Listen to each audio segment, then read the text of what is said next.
So listen to me. So the feds just dropped a video on Diddy yesterday, running through the hotel, chasing Cassie down and just beating on her and yanking her to the ground, throwing stuff at her, and just basically going crazy on her, just in a drunken rage. They say he was drunk. I don't know how they actually knew he was actually drunk.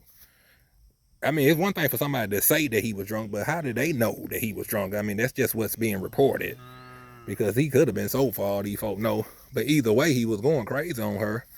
And you're doing that out in the hotel hallway, and I'm telling what you're doing behind closed doors. And it was just a bad look for Diddy. And I think overall, I think his career is basically over. And he'll be lucky if he don't do no real jail time for this, because if they dropping this on him, it ain't no telling what else they got. I think they dropped it just because of his son doing that little stupid song he did, kind of toning the feds. And I think they wanted to let him know, like, hey, y'all need to chill out, because we got plenty of stuff on y'all. So, it's getting ugly for him.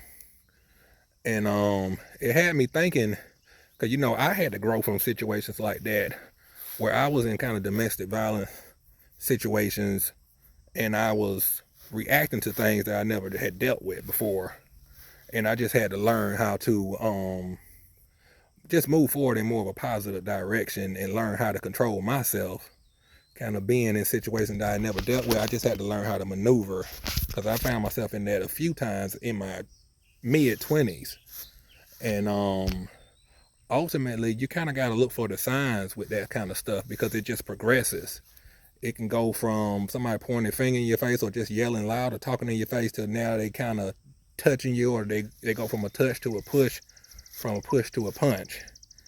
And I've never punched a female ever, but things have gotten aggressive where I've actually been locked up for things. So I just had to learn how to maneuver and grow as a human being, and just better myself, and just learn how to look for signs of, when things are progressing in a wrong way.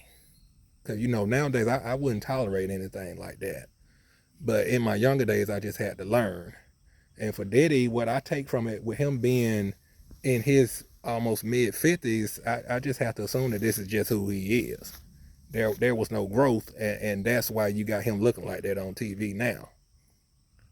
So for me, I just had to take a step back and just grow, and that was like over maybe close to 15 years ago, somewhere in there. I'm 42 now. I had to think about my age. I be forgetting, but yeah, I'm 42 now. So that was I was in my mid 20s, so it's somewhere in there, about 14, 15 years ago. I just had to grow from that kind of stuff, because it ultimately that wasn't me. And you just don't want to be in situations like that, and you don't want to find yourself in situations like that. So you have to just look for the signs and kind of do the work to not make the relationship progress in a negative light, and just know when somebody else is bringing negativity that you can't handle, that you may have to just cut them off. And I can go deeper into it maybe another time, but that's my overall thoughts on all of that. I just want people to kind of grow and look for the signs of progression of negativity, where it can go from, like I said, from just somebody kind of yelling in your face to now they pointing in your face, and now they touching you, and it's pushing, punching, and all of that, and it just goes downhill from there. And you have to know whether you can handle that or not. But the signs are always there. That's one thing about it. The signs are there. So you move forward in a positive direction, you can grow and just be who you truly are, and you don't have to let negative situations or mistakes you make in your past define who you are. Peace.